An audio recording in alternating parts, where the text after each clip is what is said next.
MST antecipa a agenda de protestos e faz manifestações em 19 estados. O governo recua e aceita reajuste de até 6,5% na tabela do imposto de renda. Verbete sobre presidente Dilma Rousseff na Wikipedia é modificado e insinua fim de mandato este ano. A mudança veio de computador do Supremo Tribunal Federal. O malabarismo para esticar o salário. Cada vez mais brasileiros conseguem pagar só os gastos fixos. No interior de São Paulo, a enxurrada arrasta aposentado atingido por galho de árvore. O Estado Islâmico divulga novo vídeo e usa criança para executar israelense acusado de espionagem. Na hora do esporte, Valdívia, vai ou fica no Palmeiras? Alguém sabe? Nem ele.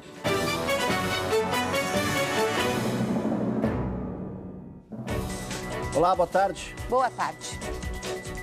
A gente começa com uma estatística lamentável, hein? O consumo de álcool é cada vez maior entre os jovens brasileiros. O fácil acesso à bebida e a falta de rigor na fiscalização de bares e estabelecimentos contribuem para esse quadro alarmante. Os serviços de saúde já registram uma morte entre a população mais jovem a cada 36 horas por causa dessa droga lícita. O consumo excessivo de álcool no Brasil vem crescendo nos últimos anos em todas as faixas etárias. Dados do Ministério da Saúde apontam que o número de jovens que têm o hábito de ingerir pelo menos 5 doses de bebida em até 2 horas cresceu de 45% em 2006 para 59% em 2012. Último período disponível do levantamento. Bebo socialmente controlado quando eu tô com os meus amigos. Eu acho besteira você ficar bebendo, encher a cara e, sabe... Eu acho isso muito sem noção. Esse consumo excessivo tem consequências graves. Informações do DataSUS, o Departamento de Informática ligado ao Sistema Único de Saúde, indicam que a cada 36 horas, um jovem morre vítima de álcool aqui no país. Se fossem computadas as doenças decorrentes do abuso de álcool, como a cirrose e os acidentes causados por embriaguez, o número seria ainda mais expressivo. Outros comportamentos como, por exemplo, a prática de sexo sem camisinha, contaminação por DST, gravidez não planejada, violência, abusos de diversos tipos, né, abusos sexuais ou abusos físicos, tudo isso está associado à intoxicação alcoólica. Existem diversos estudos internacionais e nacionais que mostram isso. Para tratar esse problema de saúde pública, a especialista sugere que se houvesse maior taxação sobre o álcool, diminuição das propagandas, controle dos pontos de venda efetivos, proibição de venda para pessoas já intoxicadas, tudo isso seriam medidas de políticas públicas que reduziriam a mortalidade por intoxicação alcoólica. Aqui no meio de tudo isso tem um grande poder econômico, né? De quem produz isso e faz propaganda. Vamos mudar de assunto aqui? Muito ostensiva, né? Propaganda ostensiva. Pois é, muito ostensiva. Vamos mudar de assunto aqui. Olha, a novela sobre o Parque Augusta, lembra aquela área em São Paulo, no centro da cidade?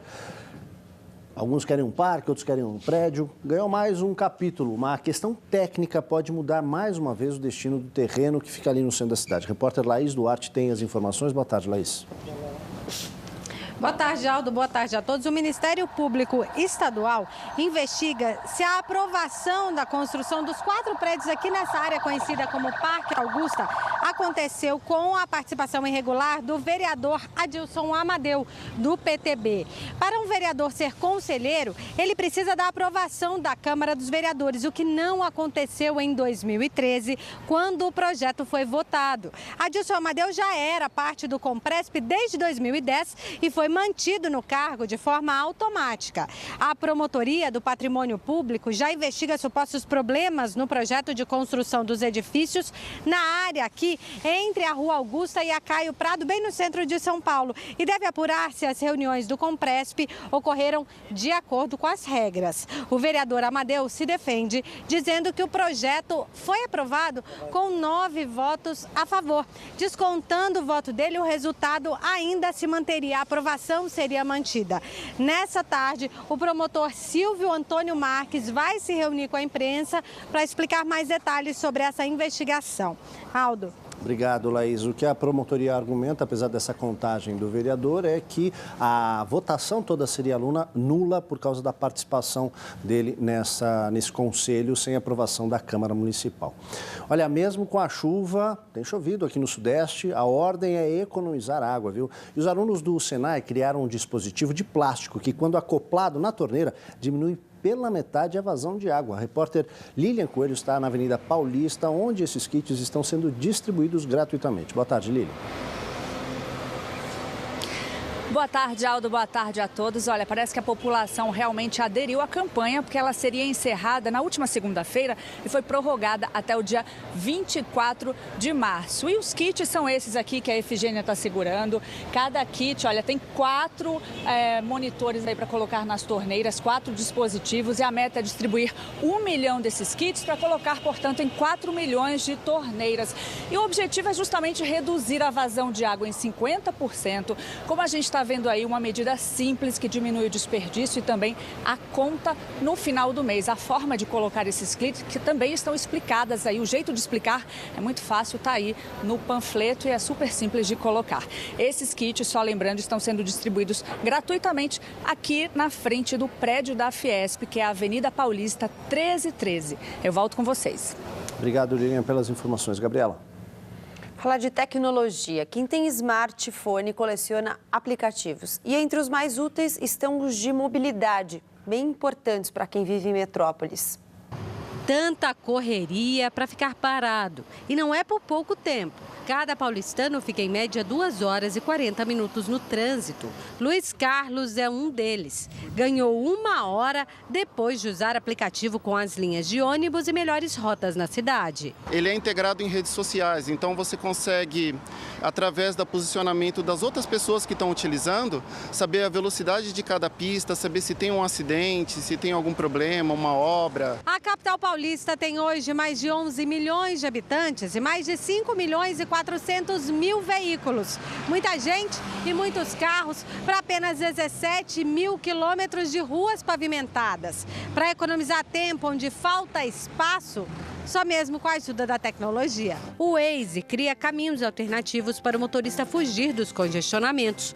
Outros, como o Cadê o Ônibus, indicam onde estão os coletivos das mais de 1.200 linhas que cortam a cidade. E a dependência desses programas que cabem na palma da mão vai muito além. São mais de 3 milhões disponíveis na internet e esse número não deve parar de crescer. O aplicativo está muito relacionado com essa invasão de gadgets que nós estamos vendo. Então, é um leitor de onda cerebral, é uma pulseira, é uma jaqueta que a gente veste e está interligado com o aplicativo. É um tênis que também está interligado com o meu aplicativo. Às vésperas do Dia do Consumidor, no próximo domingo, o Instituto de Pesos e Medidas distribui cartilha com dicas para evitar abusos.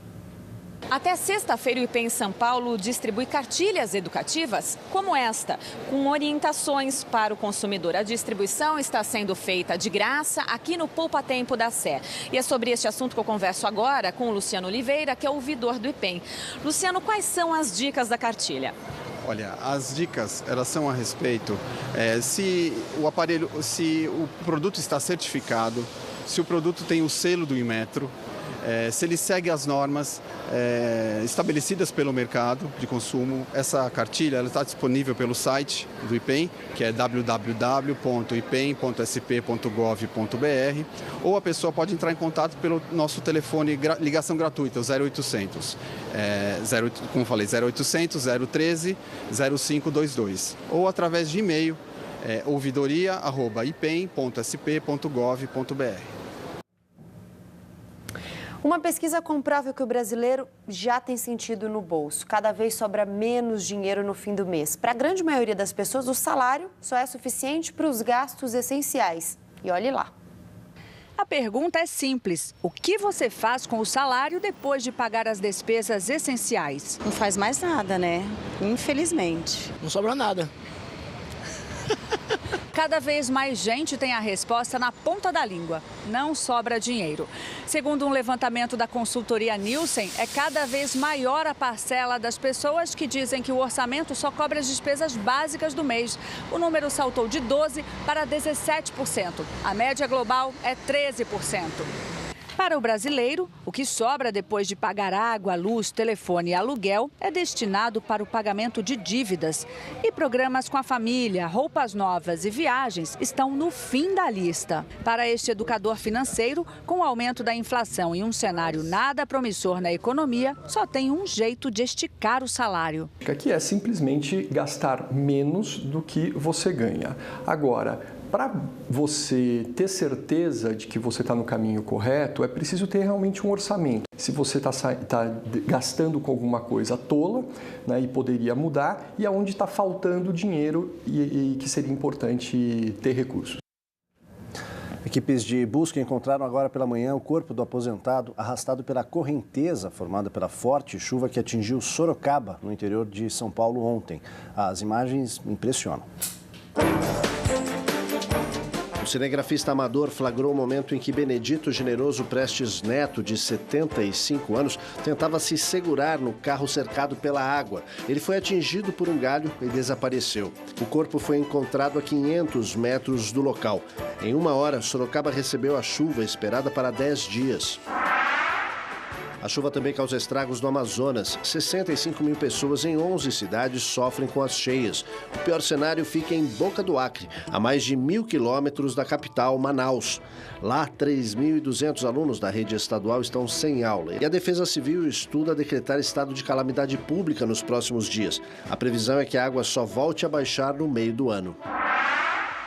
Um policial militar gravou o momento em que recebe a informação de que um outro PM levou um tiro na cabeça durante uma operação na favela Nova Brasília, no Rio de Janeiro.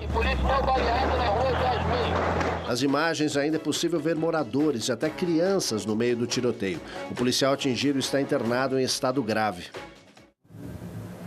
O MST faz protestos em 19 estados brasileiros. As manifestações fazem parte da Jornada Nacional de Luta das Mulheres Camponesas.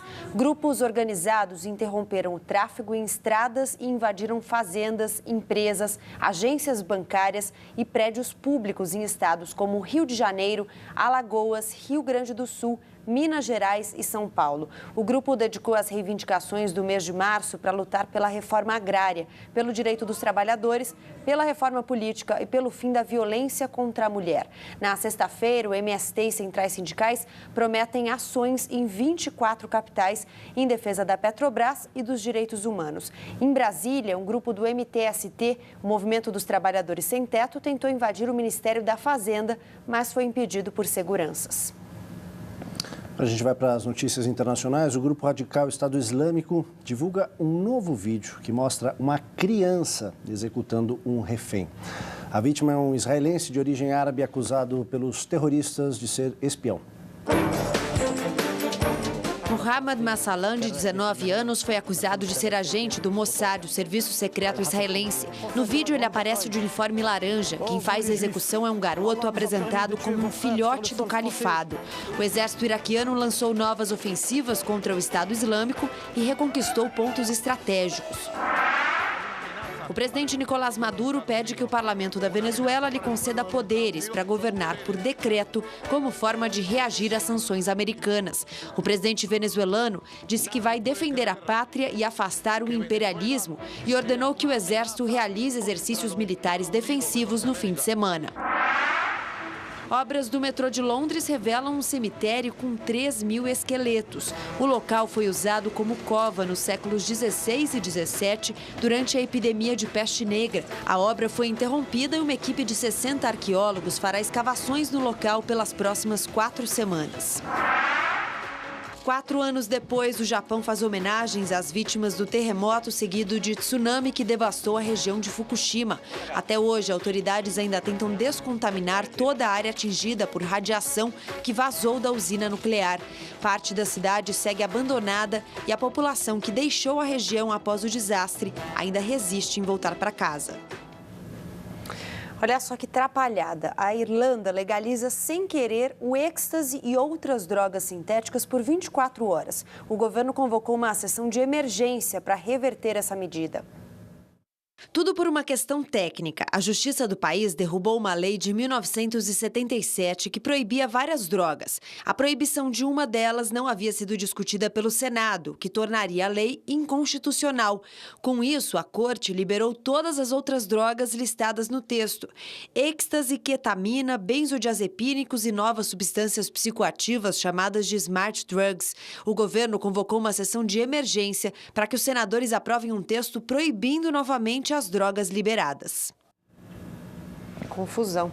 Fale com a gente pelas redes sociais, facebook.com/Jornal da Cultura Primeira Edição, tudo junto, sem tio, sem cedilha, no Twitter, pelo @JCPrimeira. Isso aí, vamos ao registro. Escreveram pra gente o Telmo Ferreira, Selma Luciano, Miriam Sitnicas, Maria da Piedade, Sidney Quasar, Alex Maia, Anderson Silva e... Anderson Silva, será que ele nos assiste? Não, não outro, sei. Né? Não sei se é ele. Viviane Gomes, obrigado pela audiência e pela participação.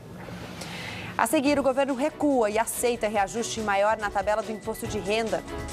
E mais, a novela de Valdívia com o Palmeiras pode ter fim esta semana, será?